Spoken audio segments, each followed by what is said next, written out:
person that you feel really had a strong influence on your life? I know as a child you couldn't really name anyone, but was there a teacher? Was there an adult, a priest? Was there someone as you grew up, or even as an adult, that you feel really influenced? No, I didn't. Let me see. I don't know. Maybe a funny thing.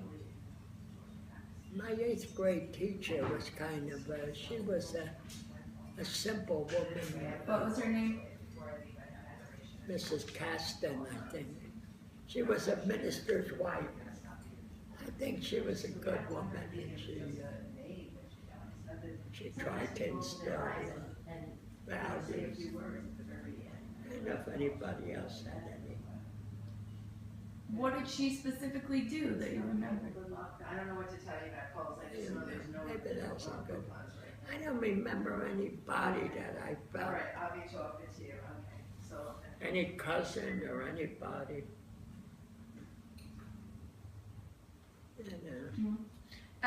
Is there anything in your life that you regret or that you wish you have done differently?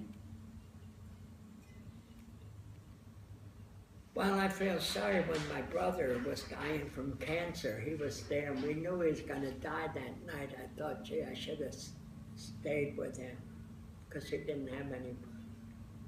Where at the I hospital? left him, and I thought that was, yes, he was at the VA hospital across the river. And for some reason, we didn't stay with him. I don't know. We had to go home, I guess. But I don't know what I would have done. I should have. But I kind of regret that he died alone. Anything else? Yeah, probably lots of regrets. I don't know, but I try not to dwell on them. You know, what's done cannot be undone. But you know, you strive to do other things better. I don't know. Is there any as a 85, 4? Gotta be 85, September 11th. So as an 85-year-old man, is there a life lesson that you've learned that you can share with us and future generations? I don't know. I think you should be kind and giving and loving because life is difficult for everybody. So why should you should never, I mean, I don't always follow this, but I try. You should never be instrumental in causing pain to others because life has so many, it's a lot of times full of pain for, you know, disease, sickness, all kinds of things. So if you can be kind and cheerful and make life better for other people, that's very important. I try to do that because I say, well, you know, like, it's hard, like Aunt Josie, I feel sorry for her. And sometimes I think, oh, well, she's had a very rough life, really. Her husband left her. She lost 2 daughters. One was murdered, one died from cancer. And even now, I mean, she has a, you know, she's not the brightest girl either. You know, she kind of, but she can't help that. She was,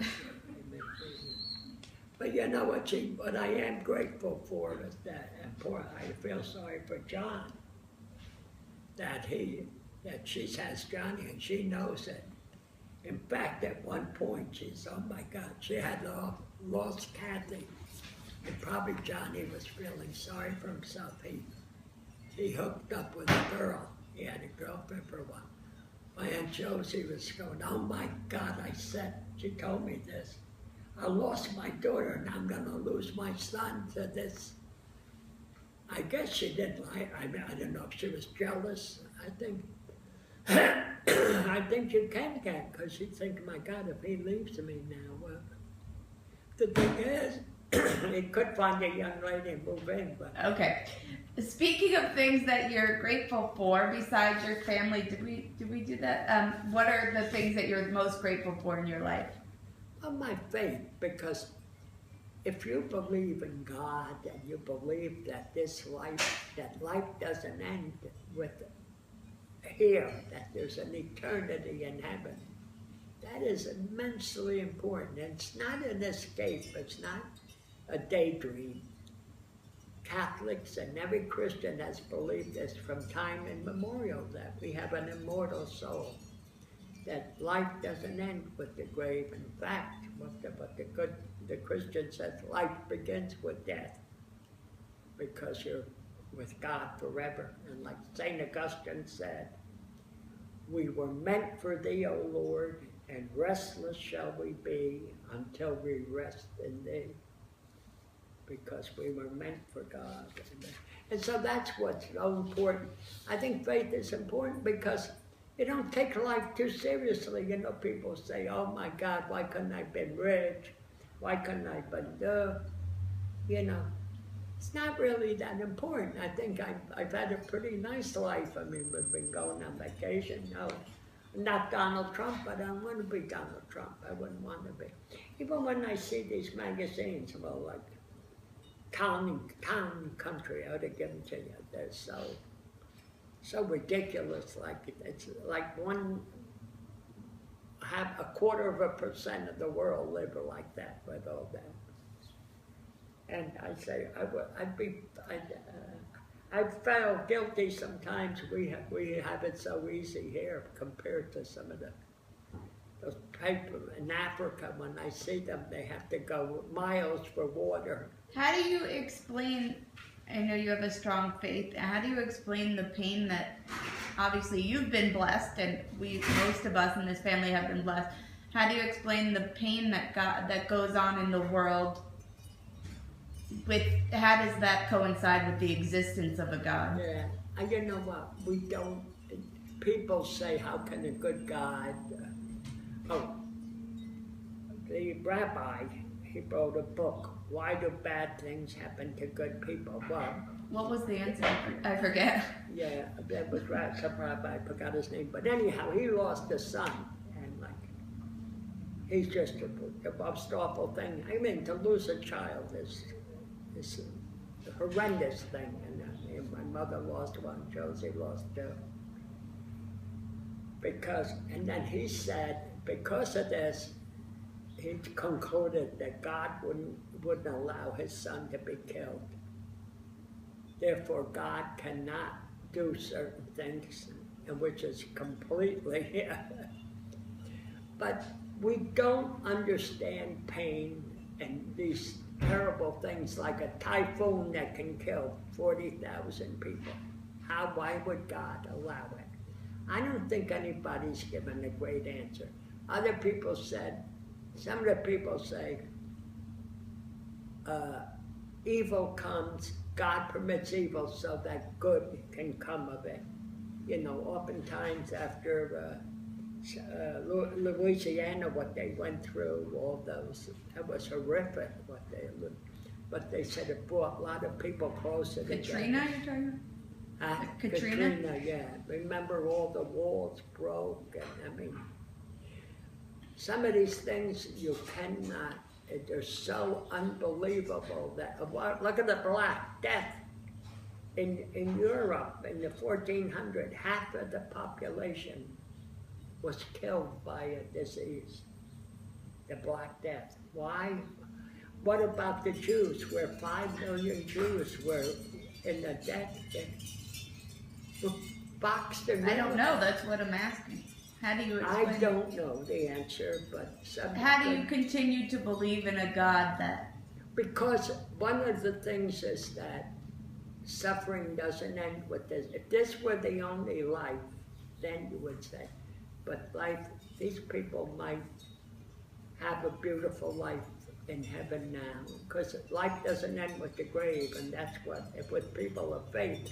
But we don't know, that doesn't make it right. But there's the other, why is it that some people are born into beautiful families where they're loved, and, you know, they go to the best colleges, have the best lives, and everything's peachy, and they're good people too, but then you have others, I don't want to pick on Hispanics or black, but they're more probable in this country to be poor. And they have such horrible lives, and they're beaten by their father, or their mother's an alcoholic, or, you know. awful. Some people have terrible childhood. Terrible. So overall, as my I don't last, know, but I believe in God, and we don't. It's just we don't have all the answers, and God is as different from us as night is from day. It's we can't. But people of faith. But yes, that the idea of suffering is a big question. so as my last question, I just want to say, overall, if your life were to end soon, would you say that you are satisfied and that you're happy with your life that you've lived? I'm happy. I'm happy because God made me. But of course, you can go crazy. You could give so much more, do so much more, but I'm not going to dwell on that. Think that I could give more, or I could. But are you happy with the life that you've lived? Yes, I'm very happy with the life. Yes, I couldn't be happier. I just, love life. I love every minute. But I know I'm at the point, and not so bad, but everybody's the same. Sister Henrice is 92 years old, and Sister Carol loves her so much. She went to the doctor. The doctor said, well, she is 92. The doctor, they live to be over 100 today. She's not that old. Like she loves her, and she's a good person and lonely, and she wants her to live longer. But you got to be realistic. It's hard. Doctor, what did doctor say? Okay. Thank you, Dad. I love you. I love you. You had all that? Yes! Oh my God.